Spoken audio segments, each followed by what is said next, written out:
ہر قسم کی تعریف بزرگ و بلند اللہ کے لیے ہے، جو عزت و جبروت اور جلال والا ہے۔ جو آسمانوں اور زمین میں ہیں وہ، اور پرندے، درخت، جانور اور پہاڑ سب اس کی تسبیح و حمد بیان کرتے ہیں۔ وہ صبح و شام اپنے مومن بندوں کی حفاظت کرتا ہے، اور جب وہ کسی قوم کے ساتھ برائی کا ارادہ کر لیتا ہے تو اسے ٹالا نہیں جا سکتا، اور سوائے اس کے کوئی بھی ان کا کارساز نہیں۔ اور میں گواہی دیتا ہوں کہ اللہ کے سوا کوئی معبود برحق نہیں، وہ ایک ہے، اس کا کوئی شریک نہیں۔ اور میں گواہی دیتا ہوں کہ محمد اللہ کے بندے اور اس کے رسول ہیں۔ آپ اچھی خصلت اور فصیح گفتگو والے ہیں۔ آپ نے اپنے رب کا پیغام پہنچایا تو نہ راہ حق سے منحرف ہوئے اور نہ مائل ہوئے۔ درود و سلام نازل ہو آپ پر، آپ کی بیویوں پر، اصحاب پر اور آل و اولاد پر، اور جو ان کے راستے پر چلیں اور ان کے طریقے کی پیروی کرے ان پر لوٹنے اور انجام کے دن تک۔ اما بعد، اللہ کے بندو، اللہ کا تقوی اختیار کرو۔ جو کچھ لیتے ہو اور جو کچھ چھوڑتے ہو اس میں اس سے ڈرو، اس کے حکم کو بجا لاؤ اور اس کی ممانعت سے بچو، تم کامیاب ہو جاؤ گے، اس لیے کہ انجام تقوی کے لیے ہی مقدر ہے۔ مسلمانوں، رمضان کا مہینہ عظیم نعمت ہے۔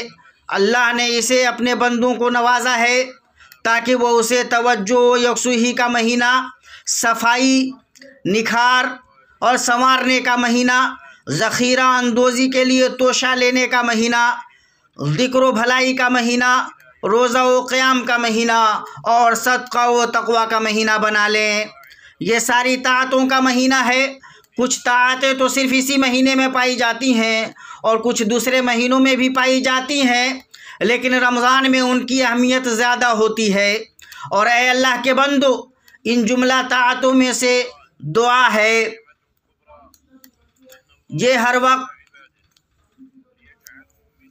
ہر وقت مشروع عبادت ہے، لیکن زمانے کا شرف اور نفسوں کے لیے اس میں موجود سکون، روحانیت، اطمینان اور خوشی جبکہ شیطان قید میں ہوتا ہے، اس دعا کو زیادہ اہم بنا دیتا ہے، اور اس سے اس کی قبولیت کی امید زیادہ بڑھ جاتی ہے۔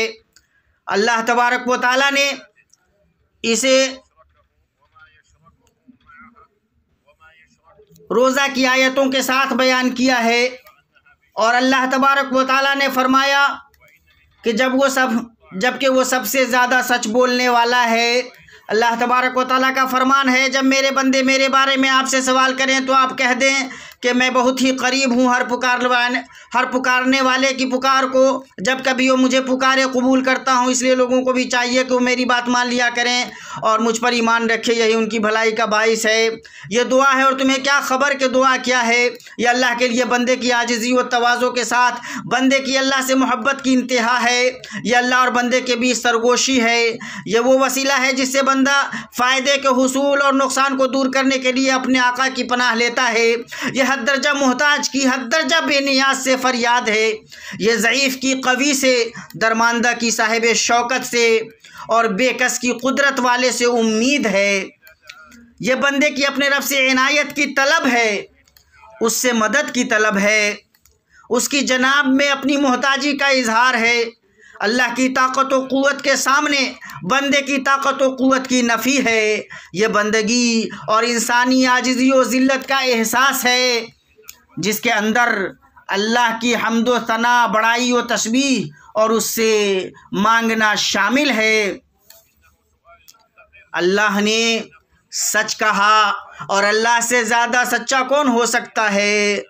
اور تمہارے رب کا فرمان سرزد ہو چکا ہے کہ مجھ سے دعا کرو، میں تمہاری دعاؤں کو قبول کروں گا۔ یقین مانو کہ جو لوگ میری عبادت سے خودسری کرتے ہیں وہ ابھی ابھی ذلیل ہو کر جہنم میں پہنچ جائیں گے۔ یہ آیت دعائے عبادت اور دعائے سوال دونوں پر مشتمل ہے۔ جہاں تک دعائے عبادت کی بات ہے تو وہ ہر عبادت ہے جس کا حکم اللہ نے وجوب یا استحباب کے صیغے سے دیا ہے، تو جب مسلمان بندے نے اسے ادا کیا تو گویا اس نے اللہ جل و شانہ کی جناب میں اس کا وسیلہ لیا کہ وہ اس پر اسے بدلہ سے نوازے، اس پر اپنی نعمت کا انعام کرے، اپنے عذاب سے اسے بچائے اور اس کے ذریعے اس کے دین و دنیا کے معاملات درست کر دے۔ اور جہاں تک دعائے سوال کا تعلق ہے تو یہ اللہ سے دنیاوی و اخروی ضرورتوں کی تکمیل کی صریح طلب ہے۔ اور دونوں دعائیں یعنی دعائیں عبادت اور دعائیں سوال اللہ کا خالص حق ہے۔ جب وہ کسی سے کی جائے گی اللہ کے ساتھ شرک ہو جائے گا۔ اللہ تبارک و تعالیٰ کا فرمان ہے، اور اس سے بڑھ کر گمراہ اور کون ہوگا جو اللہ کے سوا ایسوں کو پکارتا ہے جو قیامت تک اس کی دعا کو قبول نہ کر سکیں بلکہ ان کے پکارنے سے محض بے خبر ہوں۔ سنو، دعا جیسی کسی چیز سے آسمان کے دروازوں کو نہیں کھٹکھٹایا گیا کہ اسی سے اللہ جل شانہ سے رشتہ مضبوط ہوتا ہے، اس کے آگے گرا جاتا ہے۔ دل میں موجود فکر، غم، خوف، امید اور رغبت و ہیبت کے ساتھ اس سے سرگوشی ہوتی ہے۔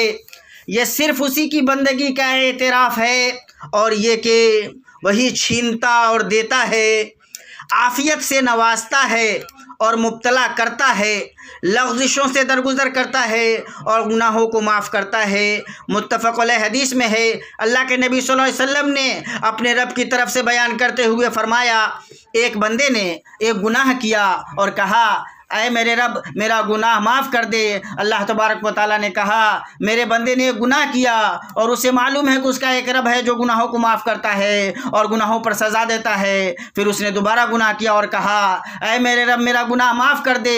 اللہ تبارک و تعالیٰ نے کہا، میرے بندے نے ایک گناہ کیا اور اسے معلوم ہے کہ اس کا ایک رب ہے جو گناہوں کو معاف کرتا ہے اور گناہوں پر سزا دیتا ہے۔ پھر اس نے گناہ کیا اور کہا، اے میرے رب میرے لیے میرا گناہ معاف کر دے۔ اللہ تبارک و تعالیٰ نے فرمایا، میرے بندے نے ایک گناہ کیا اور اسے معلوم ہے کہ اس کا ایک رب ہے جو گناہوں کو معاف کرتا ہے اور گناہوں پر سزا دیتا ہے۔ میں نے اپنے بندے کو معاف کر دیا، اب جو چاہے سو کرے۔ اللہ پاک کا یہ فرمانا کہ اب جو چاہے سو کرے لطف و محبت کے اظہار کے لیے ہے، اس لیے کہ جب وہ گناہ کرے گا توبہ کرے گا۔ اس سے مراد گناہ پر ابھارنا یا اس کی رخصت دینا نہیں ہے، اس سے مراد گناہ پر ابھارنا یا اس کی رخصت دینا بالکل نہیں ہے۔ بلا شبہ جب اللہ تعالیٰ کسی بندے کے ساتھ بھلائی کا ارادہ کرتا ہے تو اسے اللہ سے دعا اور مدد طلب کرنے کی راہ سجھا دیتا ہے، اور اس دعا اور مدد طلبی کو اس خیر کا ذریعہ بنا دیتا ہے جس کا اس نے بندے کے لیے فیصلہ کر رکھا ہے۔ جیسا کہ عمر بن خطاب رضی اللہ عنہ نے فرمایا، مجھے قبولیت کی فکر نہیں ہوتی، مجھے تو دعا کی فکر رہتی ہے، کیونکہ جب مجھے دعا سجھا دی گئی تو قبولیت اسی کے ساتھ ہوگی۔ بعض سلف نے کہا، جب ہر خیر کی اصل توفیق ہے اور وہ اللہ کے ہاتھ میں ہے، بندے کے ہاتھ میں نہیں، تو اس کی کنجی دعا اور محتاجگی ہے، اور سچ مچ میں اس کی پناہ میں جانا، اسے چاہنا اور اس سے ڈرنا ہے۔ جب اللہ نے بندے کو یہ کنجی دے دی تو اس نے یہ ارادہ کر لیا کہ اس کے لیے دروازہ کھول دے، اور جب اسے کنجی سے گمراہ کر دیا تو اس کے لیے خیر کا دروازہ بند ہی رہا۔ اور آپ صلی اللہ علیہ وسلم نے فرمایا، اللہ کے نزدیک دعا سے بڑھ کر معزز و مکرم کوئی چیز نہیں۔ اسے ترمذی، ابن ماجہ اور حاکم نے روایت کیا ہے۔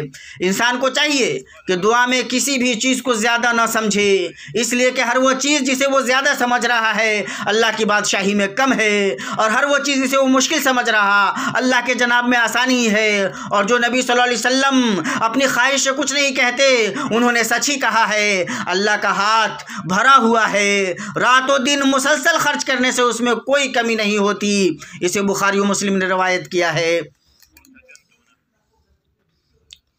اے ضرورت مند بے کس انسان، اپنے نفس کا ادراک کیوں نہیں کرتے؟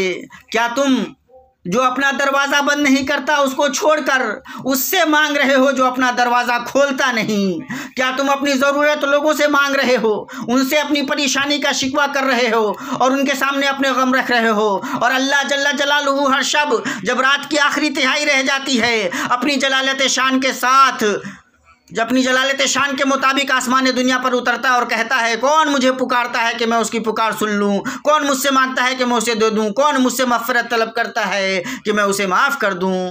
مطرب بن عبداللہ کہتے ہیں، میں نے خیر کو جمع کرنے والی چیز یعنی اصل کا مطالعہ کیا تو پتہ چلا کہ خیر بہت ہے، جیسے روزہ اور نماز، اور وہ اللہ کے ہاتھ میں ہے، اور جو چیز اللہ کے ہاتھ میں ہے اسے تم تبھی حاصل کر سکتے ہو جب تم اللہ سے مانگو اور وہ تمہیں عطا کر دے۔ تو پتہ چلا کہ خیر کو جمع کرنے